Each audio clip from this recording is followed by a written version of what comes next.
और फिर एक सवाल और भी कल था कि जब किसी अधिकारी को पावर मिल जाती है तो उनमें ईगो क्यों आ जाती है। तो पहली तो जिन्होंने पूछा और हम सब सुन रहे हैं, पावर किसी को नहीं दी जाती, सदगुरु सेवा बख्शते हैं। ये कोई दर नहीं जहां पावर दी जाए। अब जिसको सेवा मिली और उसको ये भ्रम हो गया कि ये कोई पावर है, तो ईगो आना, अहंकार आना लाजमी है, क्योंकि ये संसारिक भाव हैं। संसार में हमें कोई कुर्सी मिलती है तो उसके साथ पावर आती है।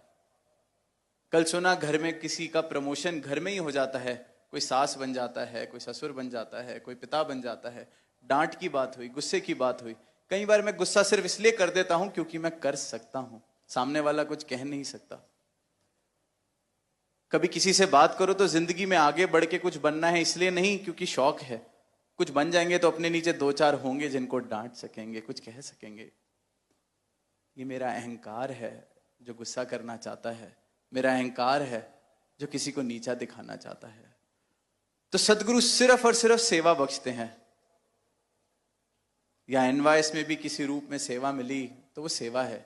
अब मैं सोचूं कि मुझे ज्यादा समझ आ गई है, मैं घर जाके सबको बताने लगूंगा, मुझसे तो गलत देखा नहीं जाएगा, मैं पुलिस बन जाऊंगा अपनी ब्रांच की कि मैंने एनवाइस में सेवा की है, तो मुझसे बड़ा मूर्ख कोई नहीं।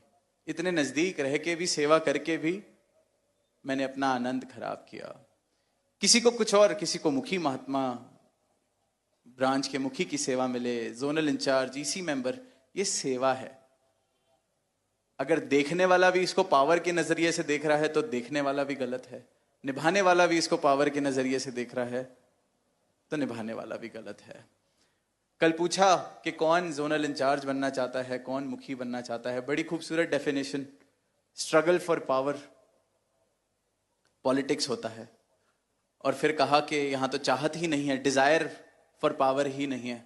दास कहेगा यहां पावर है ही नहीं। तो अगर डिजायर फॉर पावर है भी, चाहत है कि किसी ऐसे पद पर पहुंचा जाए जहां मेरे पास मेरा वर्चस्व हो, ताकतें मिलें, कंट्रोल मिले, तो संसार, बहुत बड़ा संसार बनाया है सदगुरु ने। वहां जाएं, अपने इन भावों को, महत्वाकांक्षाओं को पूरा करें।